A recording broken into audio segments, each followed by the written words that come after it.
Podcast! In filming, it's still like, because I haven't done a lot. Right. I should start talking. I haven't done a lot of shows of like not at a concert venue. Right. And I'm just like, when I'm like in like a studio or something like that, it's still just like, it's weird. Oh no, 100% it is. You're like, I'm in a setting that it should be normal, but it's not. It's normal to like every podcaster, and I'm just like, what the fuck? Dude, sometimes even like when we play like bigger shows, I'm like, what the hell am I doing here? Yeah. Like, I'm actually here playing a show. This is weird. Exactly. Like, It's like, what the fuck? Yeah. I feel like the day I played the Warfield, I'm gonna be like, I don't know what I'm doing here. Exactly. I don't know what I'm doing here at all. I remember the first time I went to the Warfield, we were close with Papa Roach. Oh, yeah, So yeah. we got to go backstage and stuff. It was weird being backstage. I was like in middle school.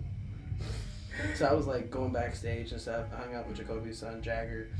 And like one of my friends' like daughters like grew up with him, and like that's how they know him. And I was like, that. I mean, it's Sacramento, small world. yeah. It's wildly small out here. And then like, but back there, it's all like a lot of like there's a lot of glass windows.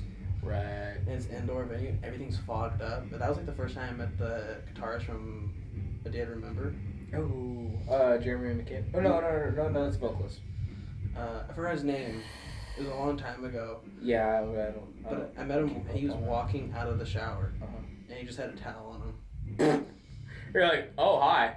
Yeah, it was definitely weird, and I was just like, and like Fall Universe is playing fucking Fortnite on TV and shit.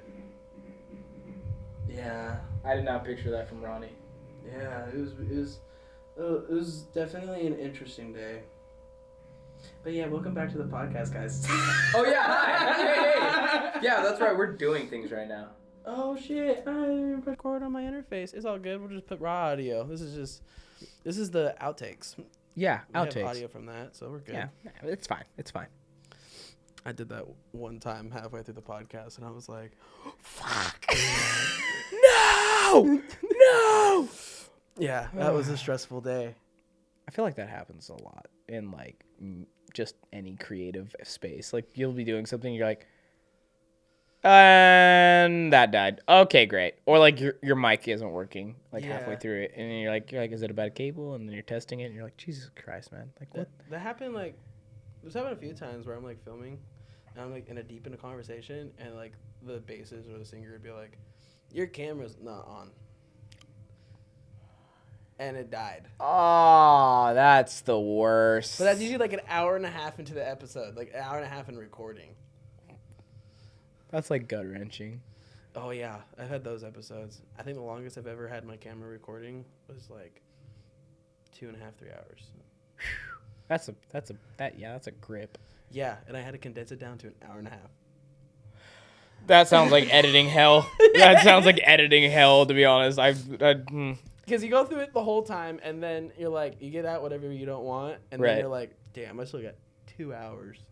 Dude, that's how I feel like when I'm doing backtracks. Like I'll hear something in the mix, and I'm like, damn it, that's not right. And I have to like go in and tweak it, and then I'm like an hour into it, and I'm like, I'm 2 hours into this now. What the hell am I doing? Like, and I'm just like, I'm just trying to get this 1/808 to sound the right way, and I'm like, you know what?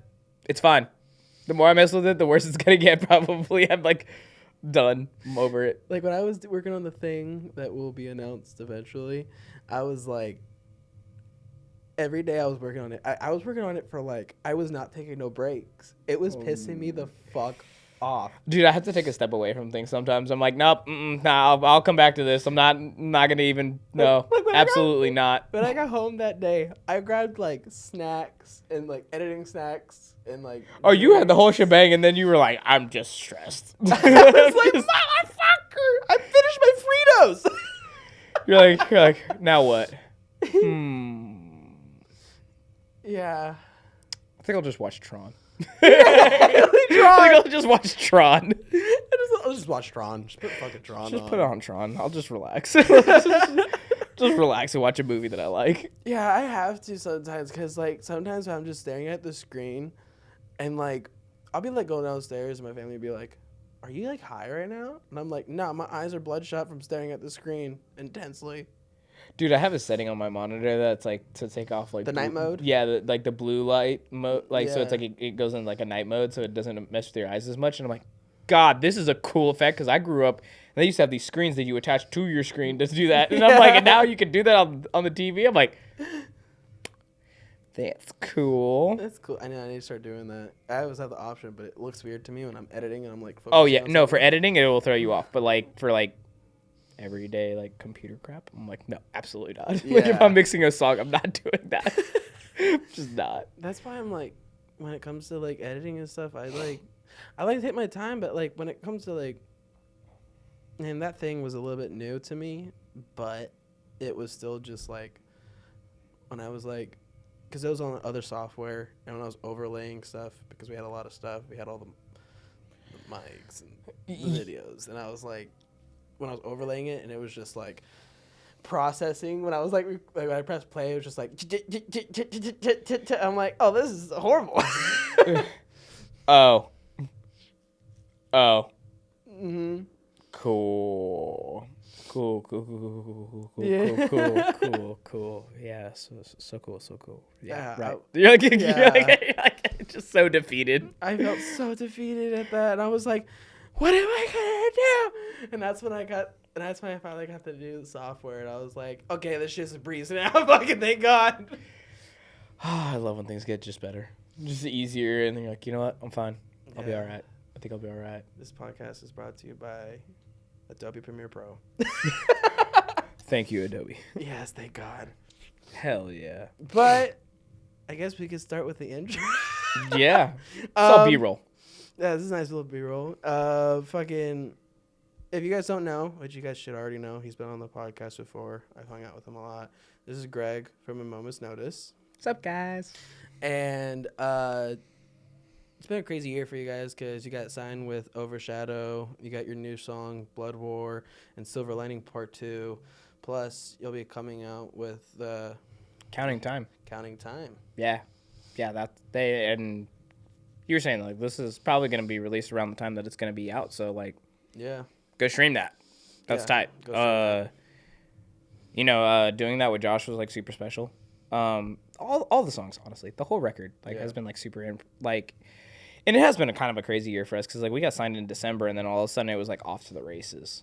Yeah. It was like content creation, metadata, things that we had to do for the label, and like, just like normal, like everyday stuff. But it was just the volume of it was so different in comparison than I was used to. And like, it was always kind of what I wanted to do, but it was just, you just didn't expect it as much. Exactly. And then, Silver Lining 2 came out, and we were like, shit, like, we just released it after the industry opened up, because, like, the industry goes on a break during, like, the holidays. And it didn't hit in any editorials, and I was just, like, in my head the whole time about, like, how's the song doing? Is it doing good? I don't know. Like, I'm like, is this good numbers? Like, I was freaking out. Yeah. And then Blood War drops, and we hit 2 editorials, and I was like, oh, it's working. Yeah. Like, I'm like, it's doing the thing. And I'm Yeah. like, okay, maybe, but it's like, I'm just like accepting the accolades as they come, and like even the minor, like if it's like not like what I like envisioned that it to be, like I kind of just go in with an optimistic outlook on it and be like, hey, the song's gonna do good, and I'm like, I'm not like expecting it to hit like 1 million streams, but I'm being realistic and be like, oh, it's gonna be tight. Yeah. And it's like Counting Time, like having Josh Dottie on it from Samsun, Cemetery Sun for those who don't know who they are. Yeah, it's like, it's so special, and then that song alone is just so unique in its own, like for Jordan Blake passing and all the weight that came with too. And so, as we figure out our process, I feel like we're learning so much about ourselves and the way we operate as a band and the crew that we have and the things that we do, and not always like taking every show that we're offered and stuff too, like almost being a little bit more selective, because now we have a crew that goes with us. We have a front of house guy and we have a photographer, and we just want to make sure they're paid, taken care of, and like there's continuity with content, and there's also continuity with our sound. Yeah. And, like, I feel like those are, like, two really big things, and I've heard a lot of, like, bigger bands that said, like, oh, dude, I wish I would have had, like, an engineer right out the gate. Because it actually probably would have helped us. And, like, you know, you go to a venue, and sometimes, like, the engineer's not the greatest. Not, like, any diss on any of them, because it's a hard job, but, like, sometimes you have bad sound. It just happens. It happens. But if somebody has you, like, plugged in, they know what you're doing, kind of makes it a little bit less stressful. Makes it a lot easier. Yeah, 100%. And, like, because, like, that's how I am a little bit more this year is, like, because, like, last year I was starting to get some, like, offers from bands and stuff like that. But, like, this year, like, what I realized is, like, the more offers, like, now that I've, like, told people and people know that I'm recording again and after my break and everything like that, like, I'm going to get more offers. But what's weird for me is I'd rather, from my point of view, I like to hit up a band than get hit up by a band. Isn't that weird? But... I mean, I think it's like you just being still hungry for it, in a sense. Like, you know, you're like, I'm still searching. I'm not, like, actively like, the people that come to you, it's like, oh, that's cool. Like, it feels tight. But, like, the people you're actively trying to go after, it's, like, almost like you're trying to prove it to yourself, in a way. Yeah. Which is kind of still tight. Like, you're still trying to improve on what you're doing and, like, I'm going to get this artist. No, you're not. And you're like, yeah, I am. Yeah, that's what I always tell myself. Like, when I send out an email or send out a DM, I'm like... I'm working on it. I'm putting it down. Like, I'll even, like, shows that I haven't even got confirmed or I'm, like, just starting to talk to, I'll put them in the calendar already. Yeah, you're just, like, you're already, like, game planning, like, how you're going to do it and everything. And, I mean, that's smart because, like, you know, they say yes, you're there. Yeah. They say no, no harm, no foul.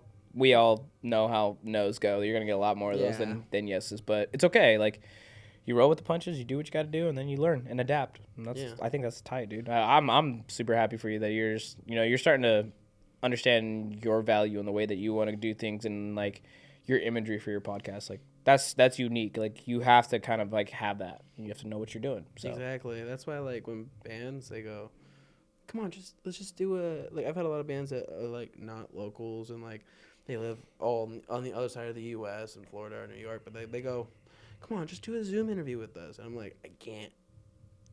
Yeah, because it's almost like it's not you. It's not the way you want to do it. Like, it would be cool, but it's not, like, your way of doing it. And you like your way of doing it. And that's valid. Because, like, my way of doing it, like, today, we met up, hung out, did some work, went and got pizza, came here, and started recording. We made, like, a thing out of it and, like, had fun with it. It's not like... oh, let me wake up, me turn on my computer and press record. Yeah, we got to hang out and, like, just BS and just enjoy, like, you know, just homie hangouts. And then it was like, oh yeah, we're still doing a podcast today.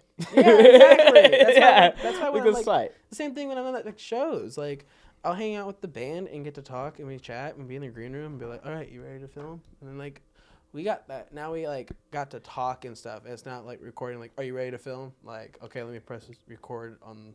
Yeah, it's almost more genuine that way, I feel like. Yeah, it's more genuine. It's more personable. You get to hang out with them and, like, you get to learn about them. And, like, even, like, you get to learn about the other stuff when the camera's off. Oh, yeah. Some of the B-roll stuff. Yeah. You realize... That's why, like, doing this as much as I have been, like, I've probably done, like, about 65 episodes. Damn. And talking on these bands, you learn the similarities. Oh, it's so weird when you figure that out. Like, Like, as a consumer of music, like, a lot of people don't get to see that, but then now you're a content creator and you see it and you're like, whoa, they all kind of say certain verbiage the same and, like, certain things and norms that they have, and you're like, damn. That's what makes it so much, like, doing as much as I've done. When I go see a band and meet a band, people are like, how are you so calm? That is like a ginormous band. Like, how are you so calm? And I go, I've learned throughout these episodes that has made it every artist make them more human than I used to feel. Oh, yeah. Yeah. I mean, it's just, we're just people. Yeah. It doesn't matter. Like, I mean, like, we could hit, like, 100K on you know, Spotify monthlies, and I'd be like, still Craig. Yeah. Like, I'm still a goofy weirdo who loves pizza and, like, will, like, goof off and, like, twerking in the middle of a music video when I shouldn't be. Like, and I'm like, I'm being just a buffoon, but, like, I love it. It was funny when last time I met John Dollyman from System of a Down. everybody's like has pictures of him or his shirts and stuff. And I walk out with a Mosh Pit Podcast sign. I'm like, "Can you sign it?" Yeah, and he signed it. Hey, you know what? Like, yeah, you just gotta do stuff like that. Yeah, I was like, "You signed it?" He was What's the- very confused. He was like, "Huh?" I was like, "Yeah, this is my thing. By the way." Yeah. Dude, yeah. I see. I like that. I think it's a different twist. You threw a curveball at him, and he's like, "Wait, what?" It caught his eye in a different way. He's not just getting a photo of him like, "Hi, nice to meet you." Next. It's like, "Hi." Huh? Yeah, he had to like process. He's like, buffering. What is this? He's Yeah. like, "Oh yeah, we're gonna start a conversation that way." Exactly. like that's how I'm gonna start this conversation. Exactly. That's a good icebreaker, actually. Yeah. That's a smart icebreaker. I like that, actually. That's kind of smart. Like, hey, man, Jay, let's check this out. I'm like, what's this? I'm like, that's my podcast. You should do like, you have a podcast? Dude, tight. Yeah, exactly. I feel like a lot of artists love podcasts, too. Oh, yeah. They're super fun. That's why, like, when people assume I listen to, like, all the music podcasts. I'm big on, like, my biggest podcasts are, like, Your Mom's House, Two Bears, One Cave, Birdcast. Yeah, dude. I mean, dude, there's so many podcasts to digest, and like the Walking Blind podcast with Mike Perez and I can't say his last name, Mike Elsbar, I think it is. Oh man, I'm sorry, Mike. I'm messing that up. I apologize. I love you. We went down there in like Riverside kind of area almost, and dude, just like even listening to their podcast, I've been a big fan of their podcast for a while and got to be on it, and I was just like, dude, like, it's so much fun. It's just fun to do and listen to, and like, sometimes there's mental health podcasts, sometimes there's music podcasts, but like, you just find what you want to find, and like, sometimes music podcasts aren't always it, and like, they're not your niche, and it's okay. Like, Yeah. it's just like music. That's why when, like, I sometimes, like, doing this podcasting stuff, when I, like, listen to sometimes podcasts and I'm trying to find inspo, I'll listen to different podcasts and see how they do their intros. Oh yeah, intros. Yeah, that's a big one. It's not like I'm not listening for like the welcome back da da da. I want to see because the way some podcasters that are like been doing like 500 episodes, like they just like somehow they go from an intro to promoting to naturally starting a conversation, and I'm like, I need to listen really closely because I want to figure out how they fucking transitioned into that so well without you telling. Dude, even with music, the first time I saw Traders when Soul played with them. Mm-hmm. It was at Roosevelt Goldfield, and they were transitioning from each song to each song, and I don't know, for whatever reason, I was just like super tuned in that time. Like I was like, I'm gonna pay attention this time. Yeah. Like how these bigger bands are doing this, and like there was no like awkward silence, nothing. It was just like every spot was filled for it, and then it was just right into the next song. I'm like, all right, Yeah. like I get it. Like I understood something different that I wasn't really looking at first, and it was like it should be obvious, but it wasn't. Mm-hmm. And I was just like, oh, well, you learned something. Like, Yeah. and it's just like I've been doing this 20 years, and I had never thought of doing it that way. Yeah, that's why like when I wrote like I want to start. That's why I'm like I'm just having fun with it this year, to be honest. Like last year, I think I overworked myself, to be honest. That's fair. You don't want to kill the creativity. Yeah, that's why like because like I realized that like last week when I did my first podcast back like at Goldfield and everything, like I was like when we started it, I felt that rush of nervousness and excitement, plus like you're just like it's that drug you feel like that. Oh, like, yeah. that whoa, like That 3% of fun, not the 97% BS that you got to deal with when you're doing your craft. Yeah, that part. That part, and I felt that the most I've ever felt that in a long time. Yeah, you took a step away. You did some other things, you know. Yeah, so like getting back into that, and I was even nervous. Like I even told Suki from the band, I was like, so you know, if I fuck up, I'm sorry. Yeah, I mean, but she was like, she saw the energy in me, and she saw me just like da da da da da da, and she was like, whoa. yeah. Honestly, it's infectious. Yeah. It's infectious to have a really good conversation. When you have a good conversation, it's pretty tight. Yeah. Like I enjoy that. Like I like a conversation with depth. If there's no depth to it, after a while, I'm like, I'm out. Yeah. And like it's always making connections, but like it's nice to be in a spot now where like I have the right people around me. Yeah. And like I don't have to stress as much. Right. I have to stress still, but I don't have to like at the beginning when I didn't even know how to fucking hit up a band. And like you're just stressed out and people are like, when are you doing your next episode? You did one podcast. I'm like, I'm figuring it out. And then like I invited Full Metal Heavies over and da da da da. But like when I started doing shows and shit like that, that was like something that I didn't realize I wanted until I did it. Yeah, I mean, I feel like that's like how a lot of people feel though. Like, you know, like you don't know you want to do something like being a musician. I had no idea that like I'm like, okay, like I saw them like saw Born of Osiris go live, you know, like they were live at the Boardwalk, and I was like, yo, I want to do that. But then I actually like did it and played my first show, and I was like, yo, I want to do that again. Mm-hmm. And I was like, whoa, that's wild. And now it's like almost 21 years now, and I'm like, I'm still doing this? This is crazy. Like, exactly. Like, I think that's just wild to me in every way. And it's not easy being in this industry. I mean, as a podcaster, it isn't easy. I know it can't be as probably harder as a musician. But I mean, apples to oranges. It's both on the same kind of spectrum, but like, you know, different flavors for everybody, bro. I'm like that. Yeah. It's crazy. Like, it really is. You just take it as the day goes by, man. Yeah, because I've had 2 jobs doing this, like 2 different jobs. And yeah. I mean, I've been on unemployment going to shows and like where I'm just like, it's all good. I have a tip jar. Yeah, right. But it's just like people are like, you need to start saving money. Like when I was like unemployed and stuff like that, and I'm like, this is something I need mentally. Oh yeah, dude. When I didn't have music during COVID, I was going crazy. I was supposed to be at Knuckle Puck the day after the like country shut down. Mm-hmm. It was like March 13th or something. It was like right after my birthday, and I was just like, like I just didn't say anything. I was at a bar with my wife, and all of a sudden I was just like, canceled. Yay. Yeah. Tight. Only a couple weeks, they said. 2 years later. I want shows. I'm going crazy. Like, It was so hard for me to digest that. When you go to shows a lot, like, at least as much as, like, I'm going to at least one show every other week. And then you just don't. And you're like, you don't. You go past 2 weeks, and you're just, like, you legit get, like, a depression. You're just, like, I fucking need to go to a show. Like, something, like, I need an event. Yeah, I think it's the social interaction, though. I think that's what it is. I think it's the social interaction that I really most people crave. Yeah, because I think my first show back, I remember I went straight into the pit.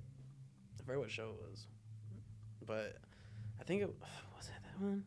I don't remember, but it was like I remember hopping in the pit and I was in it for like 10 seconds, and I was swinging and I hopped out. And I was like, "Fuck, I'm tired." I'm too old for that, dude. I mean, like, as much as I would love to be in the pit and stuff like that, like, I did all that when I was, like, 14, 15, 16, 17, you know, young kid. Sometimes, and I was in Nashville most of the time when I was in my early 20s, so, like, I was still throwing down, but, like, after a while, I was like, bro, I've been hit way too many times. It hurts. And I'm like, I used to fight professionally, but I just was like, nah. I'm like, it's so damaging to my body. And then I'm like, then I watch people, like, break their foot, like, you know, break a rib, eye swollen. I'm like, I don't want to deal with that anymore. I'm like, that's cool. Hey, if you want to do that, by all means. I think I just want to write the music that makes people want to go do that. Grab to them. Exactly. Like, that's more fun to me personally right now. To me, when it comes to like mosh pits and stuff, I do take breaks. But like, I remember when I was at Hard Rock for Kublai Khan. Oh, you got to go to that? I'm so jealous. I went to. I missed it. I went to that show, and people recognized me in the pit, and I was like, "Oh, that's pretty cool." Like I was in like fucking Frozen Soul's little rap thing, and I went like Mosh Pit, motherfucker. That's tight. Hell yeah. And I got to hang out for a second with Frozen Soul, which shout out to them. Heck yeah. Like I forgot. I think it was like I was in the pit for most of Kublai Khan's set, and at the end of it, I was like, I'm gonna go chill. And then somebody was like, get in the pit. And I was like, I'm taking a break. And I'm like, get in the pit. And then they yanked me into the fucking pit. Oh, yeah, no, don't do that. I'll be like, yo, I'm fighting you. I'm like, I'm fighting you now. I'm not fighting this pit. I'm fighting you, dog. Like, I said no. Respect my boundaries, dog. Yeah, I was just like, motherfucker. I was like, I just want to chill for a second and watch the show and not. No means no. No means no. Jesus Christ, y'all. And then like I did do a new because I was tired too because I did a new mosh move, which I wish I had a fucking video because I saw it on TikTok. I grabbed this guy. I made sure I got 2 smaller people to do it that look more agile because let me see. I grabbed the guy underneath his like armpits. And like swung him in circles like a Beyblade. Oh my god. And I had another guy jump over his legs. Oh Jesus Christ. y'all doing the most. Like when I was at the Chelsea Grin show with Caliber TV and I was like, he wanted me to just get pit shots. Everybody has all the rest of Caliber TV has a nice little spots having a drink. And I'm sitting there like, fucking shit. But people were doing like, they're still going. Yeah, they were doing backflips. Oh my god. But then somebody, you know those like spin kicks? Oh yeah. People were spin kicking like a motherfucker. And I was Oh like, yeah, I mean Chelsea Grin's OG like deathcore, so like that makes sense. I was literally working Old Ironsides that night and I'm just like sitting there and everyone's like, "Where you at?" I'm like, "Don't talk to me right now. I hate you all." I'm working. I wasn't even supposed to be at that show and I got called last minute and then the garage is across the street. Yeah, honestly, that place is kind of goated, but it's such a hike for me. I had to go through the whole parking garage and people were going through it and there was one parking spot left, but no one was taking it because of how tight it was. But I was like, I need to get in there. Freda's waiting for me in the back. And I was like, so I parked in there. I made myself fit and I opened my trunk and crawled out the trunk. Oh, hell yeah. I've done that before. I'd be like, yep. Yeah. Like, there's no way to get around this. I have to do it this way. Yeah. And I got in and I was just like, people were like, oh, I was like, but you know, getting a chance to work with Caliber TV. Yeah, dude, those guys are the best. Like, I've worked with them too and like helped them out with like lighting and like, you know, other like shots and stuff like that. And Battery holder. Dude, I know. You guys don't know about that. There's a struggle when you forget something. It's crazy, but I know. I mean, you have no idea how hard it is to press play on a phone. It's so hard. So hard. It's the hardest. The hardest. I wanted to tell you this story. I think I said this one time. It was I don't know if I said it on the podcast I did earlier today, but it was like last weekend I went to Dutch Bros. Mm-hmm. And you know how when you go into Dutch Bros sometimes you order your drink and they bring it out to you? Yeah. So I was on my way to a family thing, but I just took one hit off my pen. And I was like, just one hit, just take the ledge off, you know? Right. I get into the drive-thru and it just boom. You're just Yeah. Order my drink. And they bring it out to me. Wait, did they like knock at your door? You're like, oh. No, they bring it to me. I grab it. I put it in my cup holder. We drive it up. We're taking our time because I was so farther back in the line. They bring it. I hate that. I'm like, fuck. And I have to drink this while I'm in the line still. Oh my god, that's terrible. But then I get to the window and I'm so high and so fucking dazed that I forget I already got my drink. And I pull up to the window. I'm like, oh my god, no. See, bro, like anytime I get Dutch Bros, it's been a minute because I like just don't go to Dutch Bros as well. Yeah. I don't really just like eat out or like do anything like that very often. But if I would have done that, I would have got the 911. The 911. Yeah, and I would have been like, bro, that's 8 shots of espresso. I am straight up gonna be on the toilet in 30 minutes. Like I'm gonna suffer all the punishment is gonna happen now. If I would have got a second drink after that, I would have been like, nah, no. I was so high, I forgot that I had the first one. Now I'm like also praying. I remember the lady at the window going, I think you are, because I was legit. I said, waiting for my drink. And she goes, I think it's in your cup holder. I looked down and looked up at her, and I just drove away. I knew if I said anything else, it would have been way worse. I think it's in your cup holder. Just drive off. Damn it. I messed that one up. I know. I was like, I took an L. That was an L. Man. Be careful, y'all. Them Benjamins will get you. I was just like, one hit. I was like, one hit. It's just going to take the edge off. But it just decided to just... and I was like... Jesus, help! Grab the wheel! I'm not in control anymore. Been there. I'm excited. If you're watching this right now, they also are having a show this week at Goldfield in Roseville. Is it Roseville or Midtown? Roseville. Yeah. With Drop Dead Gorgeous. Pumped. Bro, like that show, dude, we didn't even, I saw the show get announced and I was like, there's no effing way I'm getting on that show. I was like, I'm not even going to bother asking Chad.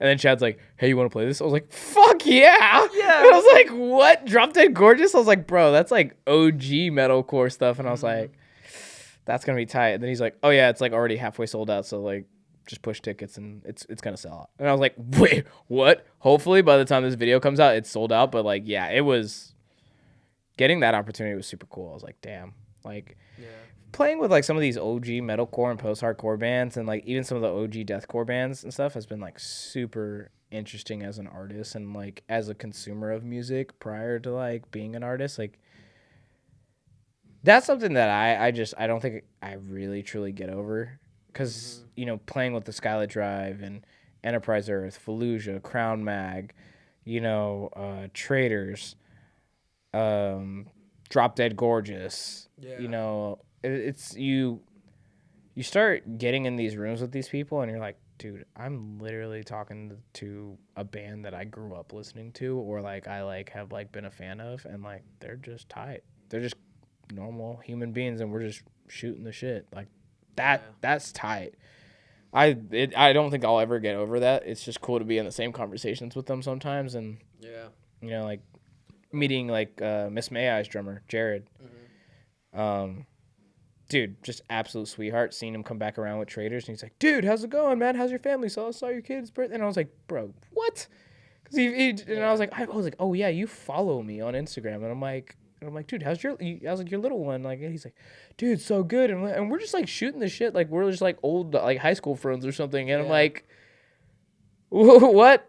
And it's not like he's like my friend, but he's like, we know each other. Yeah. And he follows me, I follow him. We watch each other's stuff from time to time. You know, he's busy, I'm busy, but like I miss some of his stuff. He misses some of my stuff. But it was cool to reconnect with him in a way that, you know, he didn't have to give me the time of day, but he did. Yeah. And just to know like what's going on in my life too was like super wholesome. Like it was a wholesome conversation. Exactly. And that's why like that's how I am with like one person like I never thought I'd ever like have like a casual conversation with. Like they send me memes from time to time. Oh, that's tight. I love that. Tommy Vexed. Oh, that's tight. Yeah. That's tight. Hell yeah. I remember the time he sent me a meme. Here. I forgot what the name is. The gun that there's like the Foo. Oh yeah. Foo's Gone Wild? Something like that. Tommy. What is it? Is it like this is the Cholo Core?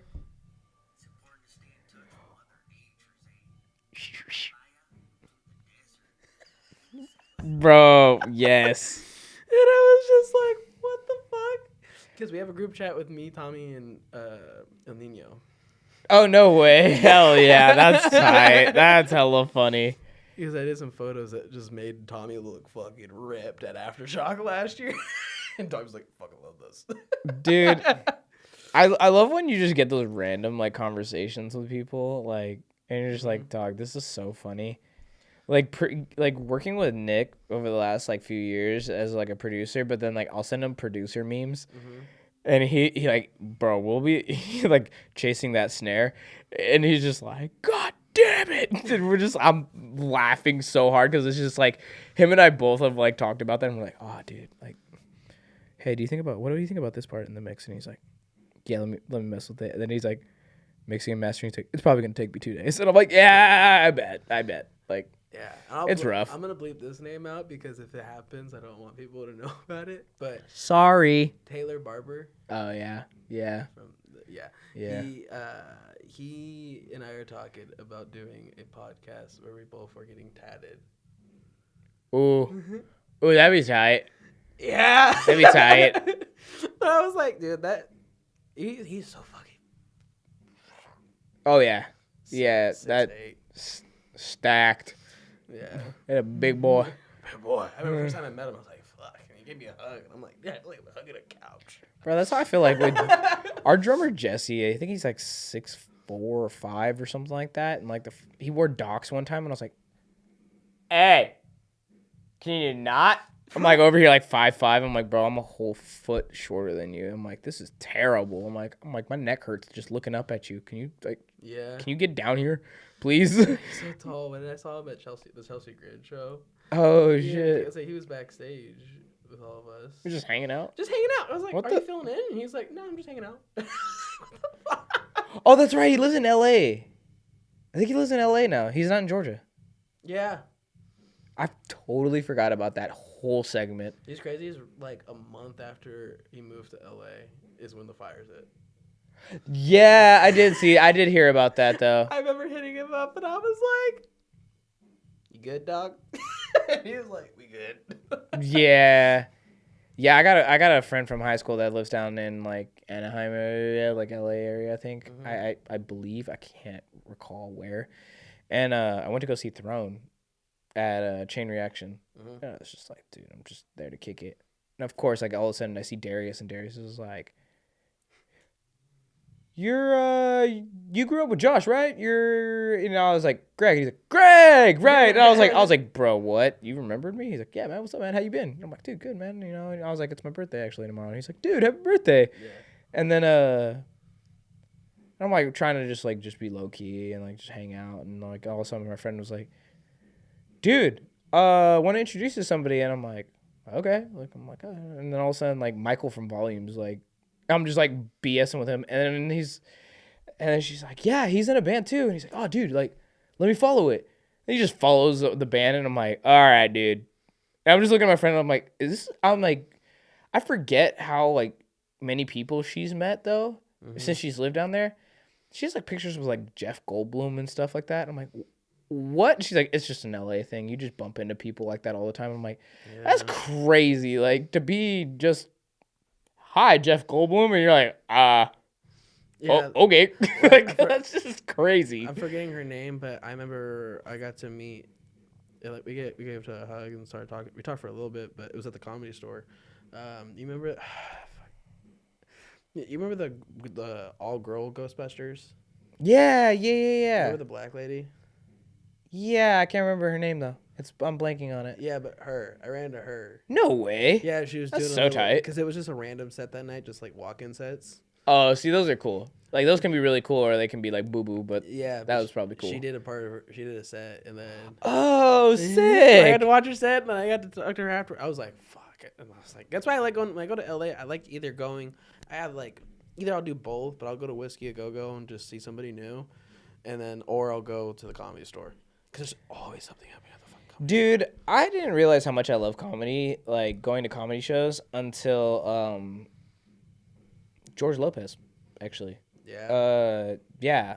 Like that whole scenario was just crazy. Like, just Simon hitting me up and being like, "Yo, dude, can you cut hair today?" And I'm like, "Yeah, totally." And then all of a sudden I get there, I'm like, "Oh, what?" Yeah. And then I've never been to a comedy show, and I didn't like realize, I didn't get the hype of it, but like I was like, I love watching it on TV, but I was like, go to it. I'm like, it sounds fun, but like, aren't they expensive and stuff? And it was like, no, it wasn't that bad. Yeah. But I was like, got some free tickets to go watch George Lopez and watch the rest of the comics. I am so sorry, I can't remember any of their names, but they were like just not like people that I like know. Yeah. And dude, I was laughing the whole time. It was like an hour, maybe 2-ish. Yeah. And then all of a sudden I was out and I left and went home, and I was like, dude, I had a really good time. Like, and I was just hanging out by myself. Like, I was just there. Yeah, it's fun. Yeah, by myself, I'll go. Like, last time I was in LA, at the Comedy Store, if you are by yourself, they put you at a table with other people, which I really don't care because I'm a people person. I like meeting people. Right, yeah. Obviously, you're, podcasting. But it was a group of girls that just flown in like 2 hours ago from Canada. Oh, sick. I'm sure like, the conversations were pretty cool. They're pretty awesome. And we were watching Bobby Lee and Andrew Santino. Oh, Jesus Christ. Dude. Bobby. Oh, Bobby. I'm like, bro, Bobby. God, Jesus Christ. Like, those two are so funny. He's like, act like you're my dad. And then he makes a joke, and I'm like, please stop. Like, Bobby. they're so funny. Like, I watch their reels, and I'm just dying of laughter the whole time. I'm like, these guys are so funny. Yeah. Bobby Lee's great. Like, he's just so funny. You watch their stuff, like their podcasts or their specials and stuff like that, but when you're at like the Comedy Store and nobody's filming and like they're doing their own thing, they're just either practicing for their hour or just having fun with it. Yeah. Like the funny thing Bobby Lee did is one of the guys was looking, he's like, "Why are you looking at me like that? You want to suck my dick?" And he legit pulled his dick out. I was like, "What?"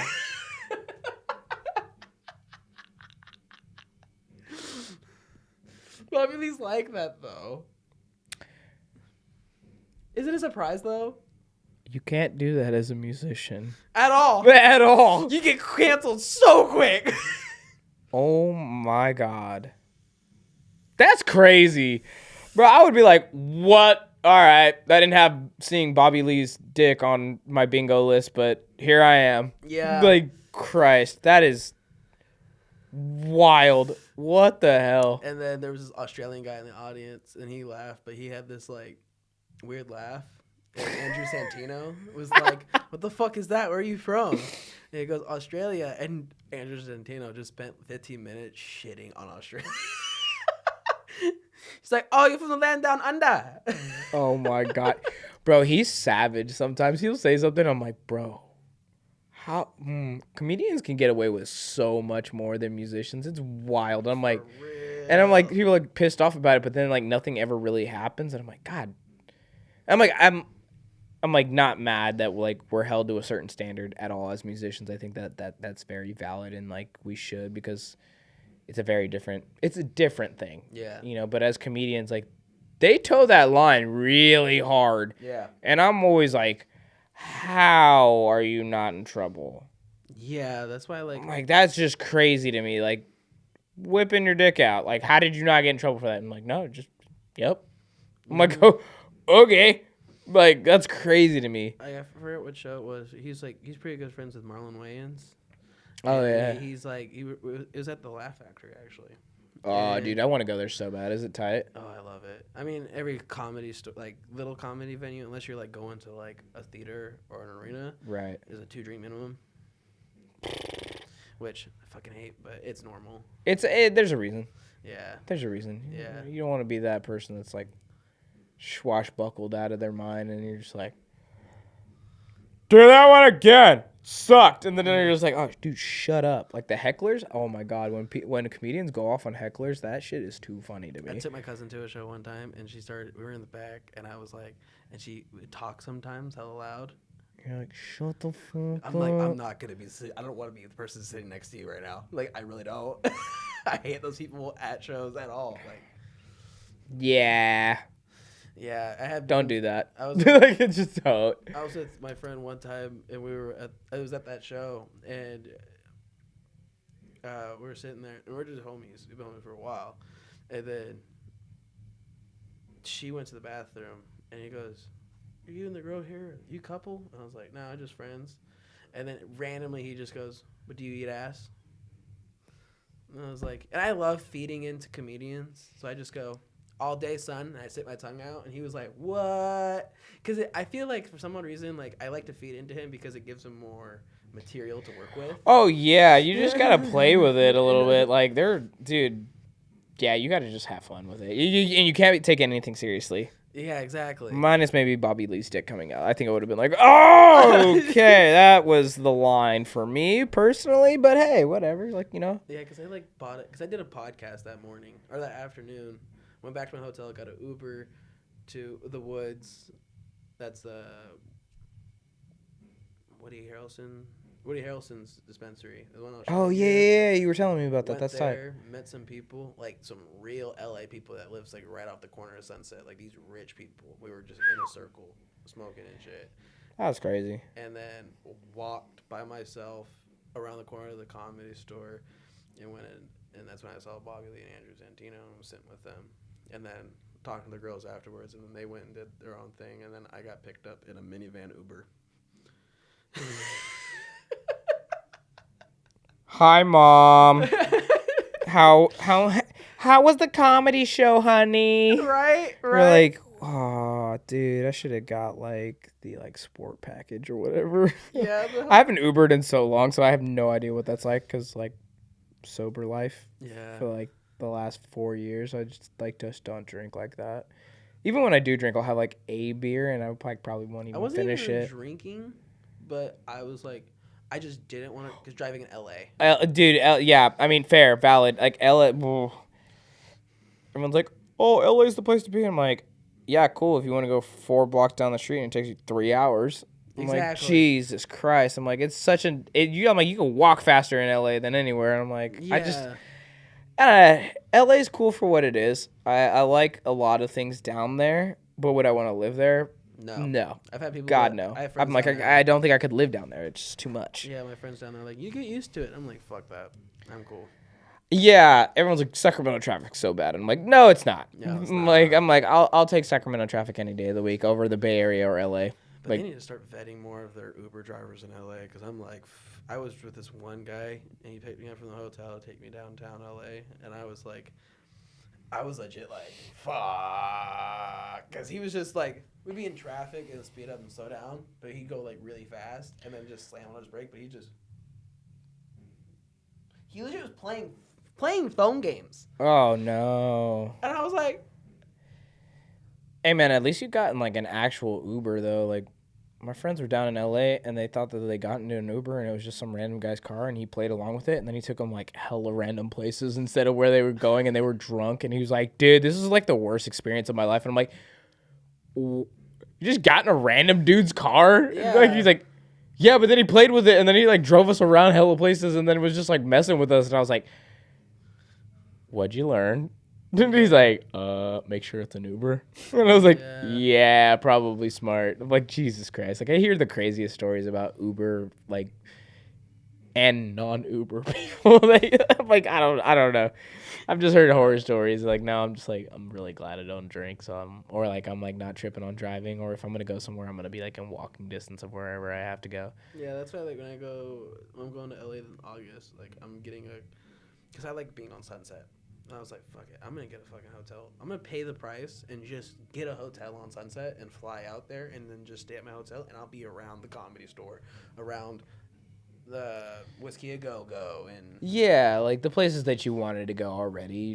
There's just walking distance instead of having to like Uber or do anything like that. Save a little bit of cash here and there and just enjoy yourself. Yeah, I just want to have a fun time. Because there's this one, I think it's called the Ziggy Hotel, not sponsored. It's like a music theme hotel. Oh, what? That's tight. Yeah, I mean, that makes sense, but like, they have record players in their rooms. That's tight. Yeah. That's tight. I went to an Airbnb out in Joshua Tree, and they had a record player, and I was like, dude, I should have brought my records. If I would have known, I would have been like just spinning records in Joshua Tree in the middle of the desert, just enjoying myself. Like, yeah, that would have been tight. Like, I'm here for that kind of stuff. Yeah, because I like wandering, and I have people in my family or group that like they'll go to LA with me, and they're like, what the fuck are we doing? Like walking around, going in random places, venues. Like first time, but one time I went with my cousin to LA, and she was like, we were riding around on scooters, on the bird scooters. Oh yeah, and then, you're brave for that. I'm terrified of those things. I've seen too many people wipe out. I'm like, absolutely not. And we just walked up to I think it was either Comedy Store or it was like a comedy venue, and then I was just like, want to go see a comedy show? Just like, what? And I was like, just go see one. I love spontaneous shows. Oh yeah, like if there's something cool going on and I'm like close, I'm like, oh dude, let's go. I love not even knowing what's happening, and I just pass a venue and I'm just like, can I just buy a ticket and go in and see what's happening? Yeah, that's kind of cool. I mean, you never know, dude. Like, it's not the same, but like kind of the same. I did not know that I was gonna love Queens of the Stone Age live. Mm-hmm. So good live, and I saw them at Aftershock because I was working for Mortis of Viventi, and like they were playing right in front of the tent, and I was watching the whole set, and I was like, dude, they're so good. Holy shit. Like, I was just so enamored by it. I'm like, I guess I'm a Queens of the Stone Age fan. I did not know that was going to be a thing, but that's it. Like, and I'm like, they were just crushing their set. And I was like, dude, they sound amazing. Yeah, I remember the first time I saw that happened. The first time I saw Knock Loose, I didn't even know who the fuck they were, and I remember they were openers. They were setting up their own stage and shit. Like he's Brian, he still had long hair. Oh shit! It was a little while ago, but I remember I was like in there, and I was like, and like they started. I've never listened to any of their music or nothing like that. I forgot who they were opening for, but they were the first band to play, and I always thought it was people setting up for them, but it was them, and they just started playing, and I was like, what the fuck? And I loved the pit, and like at that time there was like only like 4 people in the pit just going. Yeah, hard. they hadn't like popped off yet. And I remember like seeing them go from that. And I talked to the drummer when I was at Sick New World last year. Mm. I was like, and I told him, I was like, do you remember that show? And he was like, dude, I remember that show. That was a long time ago. And I was like, yeah, seeing you from that to this is wild. Oh, yeah, dude. I mean, even like, I saw Sleep Token open up for Issues and Polyphia. And I had not listened to them before that. And the whole entire time I was like, yo, these guys are tight. And then, like, a few years later, they're, like, the biggest band right now that's out. And, like, they beat Selena Gomez in the charts with Emergence. I was like, what? Yeah. Like, just this band that I saw at one show, got to become a fan, dived into their music, and now I'm like, or dove into their music, I should say. And now they're just massive. And I'm like, dude, I saw them when, like, nobody knew who they were. Exactly. That's just crazy to me to think about. I'm like, you just never know. And they were big then, but like they weren't like as big as they are now. Yeah, because I remember I remember one of the people that played with them at Knock Loose. It was Wage War, and they weren't too big yet either. That's crazy. I remember we were That's nuts. like in an alley, and I was hanging out with Chris from Wage War. It's stuff like that like makes you just be like, whoa, dude. Like you watch the progression of certain artists and stuff like that, and it's just kind of wild to watch people just overnight successes, and it's not like overnight. I say overnight as in like one day their numbers are low, and then all of a sudden their numbers are stupid high. That's what I mean. I don't mean like overnight success, because we all know it's a grind. Yep. You know, what is it? You said 65 podcasts, 68 podcasts now, something like that? Around there, yeah. And you know, you're doing like Aftershock and stuff like that, like, you know, promotional stuff for them and like getting sponsors. And how would you know? How would you know that? Like, know that it was going to happen in that capacity? Like, that's crazy. I remember the night I had the second band come over. It was Full Metal Hippies. They were coming over. Oh yeah, I love those guys. And my grandparents at the time were like, "Where is this going? Like, what are you gonna do with this?" And I told them. I literally sat down and was like, "I don't know. I enjoy it. I honestly don't know what I'm doing." I was like, my plan maybe for 5 years from now, maybe I'll start going out and working shows and doing this and that. I legit told them this, and I have it. I think it written down in my journal of like I legit have like my goals when I first started. Like one of my things was like partner with Aftershock and like do this and that and like so crazy. And I was like 5 years. I think I got it. And then 2.5 years in, not even. I'm just like, what? Like I wouldn't have if you would have told me this is like the situation I'd be in now, I'd be like, hey, you're fucking lying. Oh yeah, dude. Like, I mean, what? I took 13 years off of music, and everybody's like, "You ever gonna do music again?" I was like, "Absolutely not." And then like now I'm signed and like touring and like doing. I'm like, what? Yeah. I was like, no, wouldn't have thought about that at all. At all. Like that was not the thought process for me. That was, I got out of the military and was gonna go to college and get a career and buy a house and like start the American dream or whatever the hell you want to call it.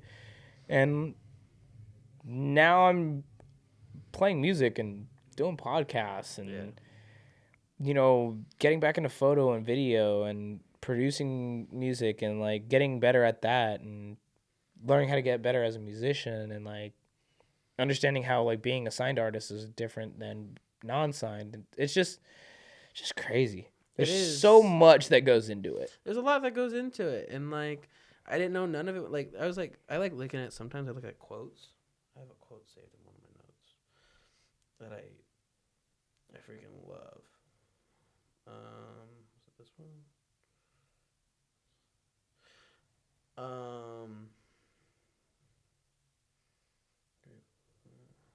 Always put your notes down, like, you know, things that you're thinking about. Like this is one of those moments where I'm like, yeah, I do that too. So tight. Like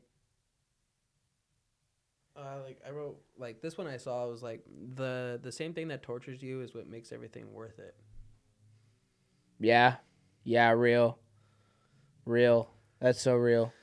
I was like, damn, like it makes sense because like it's a struggle being in this industry, but it's almost thankless. It's like it is. People do like thank you for what you do and everything like that, but in a way, it's like the monetization of it is not there as much as people would possibly think. Like, oh, you got a sponsor, you got this, you got that, and you're like, yeah, but it's not as crazy as you think it is. yeah, exactly. And it's just like it's not as like I've had girls go with me to shows, and I told them it's not glamorous. It's not gonna be fun. I'm gonna be talking to a lot of people a lot of the time. Right, like it's different when you're a creator of like either content or an artist. It's like when you're going to a show, you're gonna go and talk to people, and sometimes you just want to kind of be a flower on the wall and just kind of just do your own thing, and yeah, you know. But sometimes you got to be Chris from Mosh Pit Podcast, or I got to be Greg from A Moment's Notice. Not saying that we're like massive people, because we're not, but like, you know, it's like when you're in your hometown, like everyone is like, oh dude, like the homies want to talk to you, and like sometimes you just kind of just want to exist and not be the artist and be like yourself. It's almost like you just don't want to be you for a minute and just be like, I just want to go back to where nobody knows me for a second and just go enjoy what I enjoy. Like, yeah, going to a show like back like because you don't want to be rude to your friends. yeah, part of me wants to like I even talked about this in an early podcast I did earlier today. I had a dream last night. I was with my family downtown Sac, and we were going past Goldfield Midtown, and I heard somebody. I forgot what band it was, but it was like a local band I knew. Oh shit! I heard them playing inside. And I was like, oh, let's go inside. I'll talk to Jake real quick. I just want to say hi real quick. And I walked inside. I said, what's up, Jake? And he's like, who are you? And then everybody over there was just like, we don't know who you are. And I freaked the fuck out. I freaked the fuck out. I was like, what does that mean? You're like, I feel like I'm getting gaslit right now. What is happening? I remember waking up. I was like, we're good. I was like, shit, that was so much. Because it's just like, but I do want to go back to like, before I did this and like, when I would like go to Ace of Spades and not run into anybody. And like, just be there by myself. Right. And it's kind of nice. It is kind of nice. You appreciate the wins that you get and all the accolades that come with it, and like it's really cool when you have like a bunch of the homies that like will like support you in what you do, and I think that's like the most wonderful thing about it. And you know, you don't take that for granted, but like I think it can be a lot at times when sometimes you just want to enjoy what you want to enjoy without seeing like half of the town that you're frequenting or like you live in. Yeah, like when I went to the Go Back On show, I was with my friend Nadine, and she was like, a lot of people here know you. And I was like, yeah, I really wasn't expecting this, to be honest. Yeah. But it just like, but I was like, I was honestly going to that show, I was like, I don't think, maybe run into like one or two people. Right. But a lot of people were like, oh, it's nice to mosh with you, da, da, da, da, da, da. And between intermission, everybody's talking to me, and I'm just like, yeah, it's a weird moment for I think anybody, and it's not like a bad thing. Like it's not a bad thing at all. I know. I feel like it sounds. People are listening right now, and they're like, "Fuck you! You're successful. You're over here complaining about it." Yeah, like it's not like that. It's just like sometimes you just want to detach from like the internet persona, or like, you know, if you've lived in Sacramento, once you've been in the scene for a long time, you know everybody, and then you go to a show and it's like, oh, hey, what's up? Oh, hey, what's up? Oh, hey, what's up? And like, you do that all night. Mm-hmm.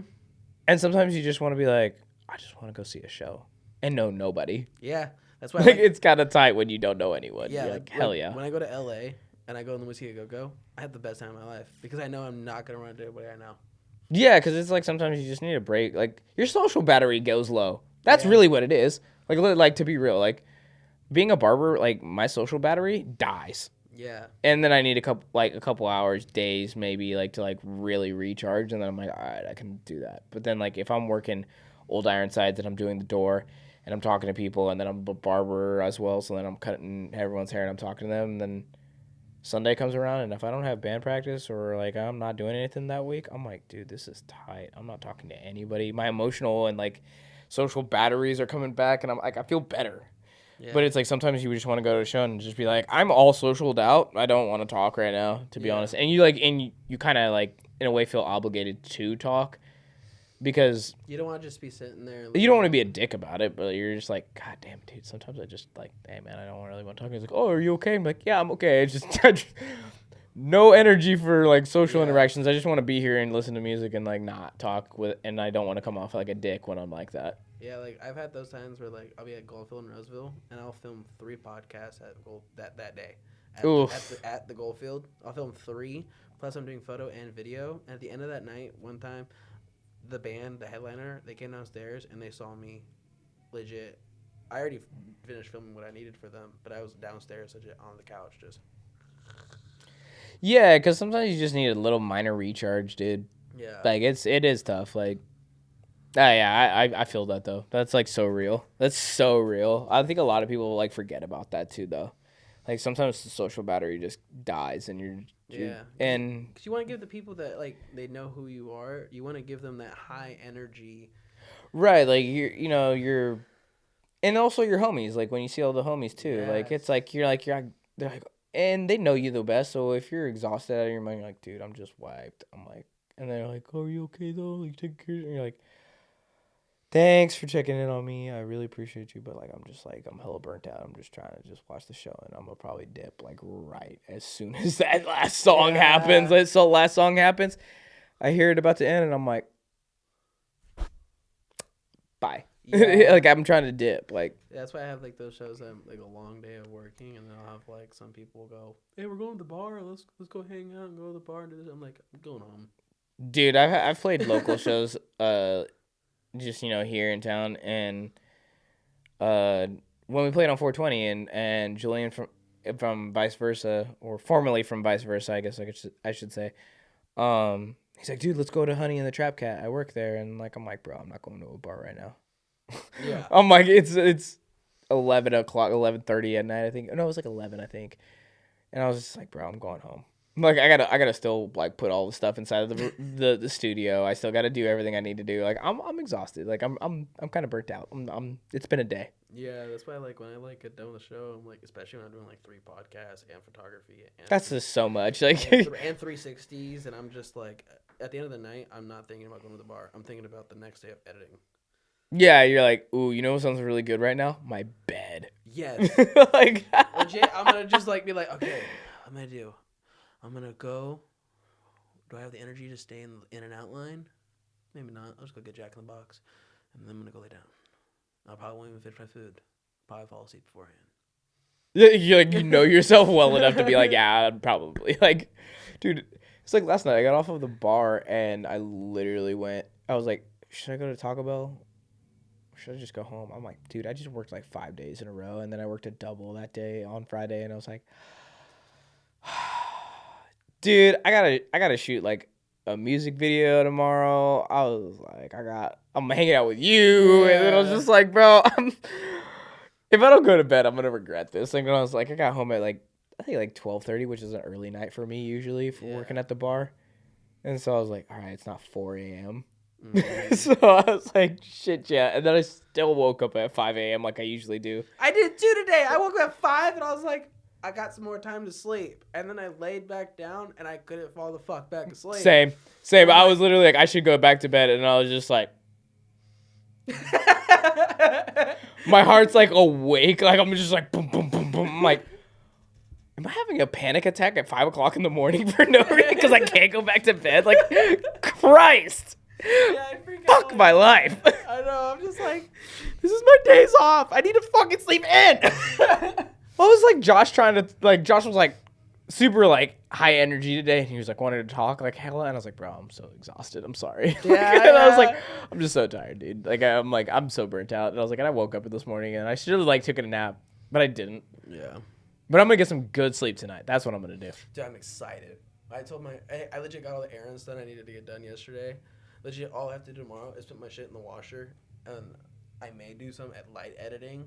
But honestly, since I'm taking my break next weekend, and I don't really need any of this content edited till June, of course. And I'm just like, this next weekend I can edit. I'm gonna just fucking relax tomorrow. I need a day where I can just relax. Oh yeah, bro. I'm doing arts and crafts tomorrow. I'm not even joking. I'm doing arts and crafts tomorrow. Yeah, I'm doing some you ever see like the air foam? It's like cosplay foam, and it's like a mold. So like I'm making a couple masks out of that stuff with them, and I'm gonna like paint them and get like used to them. And I'm actually refurbishing some old Air Maxes, like repainting them and like cleaning them up and making them look new again. That's what's up. I just BS things that I like to do for like fun. That I'm like, it's just how I relax. It's like stupid, monotonous, like creative crap that I'm like, I don't have to get this done if I don't get it done, but also like it'd be tight. Yeah. So I'm like, yeah, why not? Just go have fun. Why not? Yeah. Well, we did over an hour. We did pretty good. Yeah, there you go. This was a good one. I love these ones. These ones are fun. These ones are fun. We're just sitting and bullshitting, and the conversation just smoothly rolls. Oh yeah, for sure. I know you have a really good knack for podcasting. It's like I should start one. Right? Maybe. Just maybe. But everybody go stream their new music right now. Blood War, Silver Lining Part 2, and Counting Time. Counting Time. If the tickets aren't sold out yet, go buy your tickets to see them play with Drop Dead Gorgeous, and all their stuff will be down the link below. I'll even link in the Goldfield. Oh yeah. So that way. For sure. Also, don't forget about Titan Fest this year. Oh yeah, Titan Fest. Like we have to talk about that for just like 2 minutes, but Titan Fest is going to be so sick this year. Yeah. There's so much opportunity. We're doing a bunch of things for the kids as well. Like, please come out, support the industry, and like the scene that we're all in. We're trying to build something and cultivating a lot of amazing things. And having kids on Thursday is going to be so cool. We got the School of Rock kids coming out, and like that's going to be huge. We're going to be doing stuff for the community. Like, shout out to Ryan Brown for that one. He's thinking about ways to build a community. It's so wholesome, and you cannot like do this without saying like, please go buy a ticket to Titan Fest. Go and support the second largest festival that happens in Sacramento actively every year, because I think Titan Fest has gotten bigger and bigger every year, and it's so wholesome to see it get to where it has been. And that is a huge, huge stepping stone for our scene out here, and I think that should not go unnoticed for sure. Yeah, sure. Here's a brief message from Ryan. I'll have him film something. I'll put it right here. Hey. Yep, right here. Right here. I'm gonna edit it. Just going, hi guys. I'm gonna love that. But yeah, for real, get your ticket. Like, and tickets aren't even expensive to Titan Fest. Aren't they like they're 20 or 30? 20 or 30, something like that. I think they're 30. 30 for 2 days. I think it is. 30 for 2 days, but I think it's like 15 for 10 or for one. You know what? I should know this, but I don't. I should too. I'm like one of those. I'm literally working it. You think I would remember it? Yeah. I'm sorry, Ryan. I'm a terrible person. I forgot, but it's gonna be tight. We're super excited. The music industry out here has like really started giving itself a lot of things to do, and while Chris looks for the price, like, just go out. $20 each day. Oh, what? That's tight. $30 for 2-day pass. Bro. $25 at the door. And it'll be August 8th and 9th. If you guys buy Aftershock tickets for like what? $550 for 4-day pass. There's no excuse. Just come to Titan Fest. All those bands are super tight. Like the roster this year is so sick, and there's like a rock day that's like alt rock, Yeah. which is so tight. And then there's like a metal day. I heard this band called A Moment's Notice is playing it. For the 3rd year in a row. And I'm not saying that as a bad thing. I'm just saying like it's super wholesome to be able to do that. Also because we help out with the festival a lot, though. Yeah. We actually like really help them out. It's a shame that we don't play with Titan more, or tour with them as much, but we do play Titan Fest with them. In the years to come, who knows what our tour schedule is going to be like or what we're going to do, and we may not be able to play Titan Fest, but playing these last 3 years and seeing it grow, one way or another, I'm going to try to be involved in what Titan Fest does, and I just want to see it grow into something amazing, and hopefully it's one day as big as Aftershock, and we have something that Ryan created from the ground up. Yeah. So I think that's super unique and super cool, and I think that shouldn't go unnoticed at all. Yeah. Speaking of Aftershock, if you haven't yet, go enter to get 4-day passes for free. Freezies. Freezy, 4-day passes. Yeah. I'll link that down below as well that I'm doing. And thank you to Aftershock again for letting me do that. Plus, go buy yourself some amazing Kitty Pig. They are freaking awesome. It's amazing. It's non-alcoholic. And I don't drink, so I'm happy with this. Yes. Non-alcoholic. You can get it on Amazon. Like, legit, get it shipped to your door. And if you have Prime, it's $0 cost, 0 delivery. What? Okay, bro. All right. The plug is here. Yeah. I'm with that. Dude, that's tight. And it tastes like berry, too. It has like a berry taste. It's freaking fire. That's so tight. Yeah, it's freaking so it's, like, awesome. it's kind of like a citrusy kind of like beer taste, kind of like in a sense. It's legit. Like it's like. Can we do this on camera? It's non-alcoholic. It's like drinking a soda. And they're my sponsor. Okay,